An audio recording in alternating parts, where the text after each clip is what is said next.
Fargo and serving you on TV, online, and on the go. This is Valley News Live 10 at 10.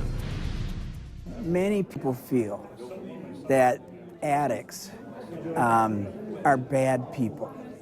Now, admittedly, they've made some choices that aren't the best of choices, but these are good people who need help. How do you feel about addicts? There are an estimated 23 million people that need treatment nationwide. Good evening, everyone. Thanks for joining us tonight. Stephanie is off. Now, many say there's a stigma surrounding recovery, making it hard for those suffering from addiction to start or even seek treatment. Valley News Team's Macy Enger spoke with a local group tonight about its new approach to make recovery work. Just wonderful. Thank you so much for being here. A bare room, stripped of all decorations. Not much to look at.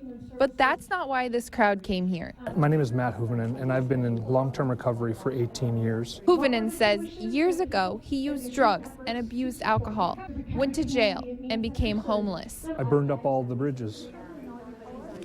So I was really forced into doing something. He says there's a stigma in our community and across the country about those in recovery. But tonight, Regroup tried to change that by hosting an open forum where people could share their journey. Because of that sense, a lot of people who've come into recovery are ashamed, they feel guilty, they wonder if anybody is ever going to like them. Groups have started to move away from the traditional 12-step program and use peer support. People who are in recovery themselves mentor those who have just started. So they get it, they understand, and can be really, really helpful. It doesn't need to be a secret that I'm in long-term recovery. It doesn't need to be a secret that there are organizations that can help my family, that potentially my kids could go to if they need to. For Hoovenen, it's been a long process, but in the end, it helped him become the father he wanted to be. In Moorhead, Macy Enger, Valley News Live. Regroup says recovery help is available for both someone struggling with addiction and their family members. For more local resources, head to our website, valleynewslive.com, and click on this story.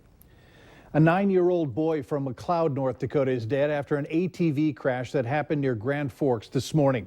Investigators say it happened on the south side of the Grand Forks Air Force Base.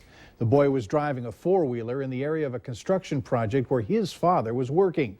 He lost control and it rolled. The boy, whose name is not being released at this time, died at the Altru Hospital in Grand Forks this afternoon. He was not wearing a helmet. The search continues tonight for the people tied to an attempted robbery last night at the Vista Inn in South Fargo. The hotel worker that was involved in the incident tells us 4 people were involved. He says 3 men and 1 woman were hanging around in the lobby when one man approached the desk, said he had a gun, and demanded money. Now, officers say the suspects left without any cash, and they think a car may have been waiting outside.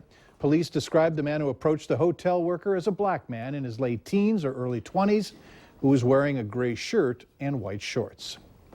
They have no suspects, but West Fargo investigators do have a report from the Hennepin County medical examiner relating to the medical examination of Owen Skoji.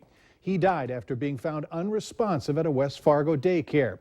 A preliminary autopsy report shows the baby died of blunt force head trauma, and the medical examiner earlier ruled the death to be a homicide. West Fargo's police chief, Mike Wrighton, said that it's possible to not have a suspect and for charges to not be filed. Well, if you shop at Forever 21, you're going to want to check your bank account for a billing error. The clothing store admits to Valley News Live that they've discovered what they call a processing issue that they're trying to correct. We first heard about it from a woman who contacted our Whistleblower Hotline after she shopped at Forever One and noticed more than $100 of extra charges. Yeah, my mom was really upset too because $100 is a lot of extra money, especially when you're in college. You can't afford to lose that. So she was the one that did the calling to the bank just to let them know like that wasn't me, and I was really upset because obviously I haven't gone anywhere. I'm at school. The processing error happened on Sunday, causing certain customers to be charged too much, and they say that they're working to reverse those charges. They claim no personal data has been compromised. Now, if you need help uncovering fraud or corruption in your community, here's some advice. Call our Whistleblower Hotline. We'll do our best to get to the bottom of it. 701-237-6576. Call that number and leave your tip. Patience was in order late this afternoon for a lot of people associated with this year's Big Iron. The event fills the West Fargo Fairgrounds area, so outgoing traffic was heavy when it wrapped up. With road construction in the area and cruising Cheyenne scheduled for tonight, slow was the only way to go. Law enforcement from various agencies were on hand to help keep vehicles flowing and keep frustration to a minimum.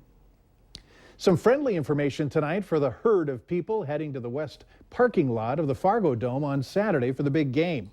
Tailgating will open at 9 o'clock, and that's for those reserved passes, and general admission tailgating will open a half hour later at 9:30. Fans are asked to have their tailgating areas cleaned and picked up 30 minutes prior to kickoff. Fans are also asked to not line up prior to Friday night. Doors will open at 1 on Saturday. More than a dozen aftershocks of magnitude 4.9 or higher continue to rattle residents of Santiago, Chile. Tonight, that country is assessing the damage after the world's strongest earthquake of the year. At least 11 people are dead. That quake measured 8.3. It was so strong that it raised tsunami fears here in the United States, a hemisphere away. Hundreds are in emergency shelters, and about 1 million people evacuated the coast, fearing of a possible tsunami. The tsunami fanned out over much of the Pacific, which sparked the advisories along the coasts of California and Hawaii.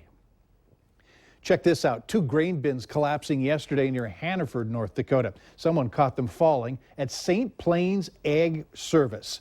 There was no explosion or fire when they went down. No one was injured. Reports say that the bins were fairly new, and there's no word yet on exactly what caused them to collapse. Valley News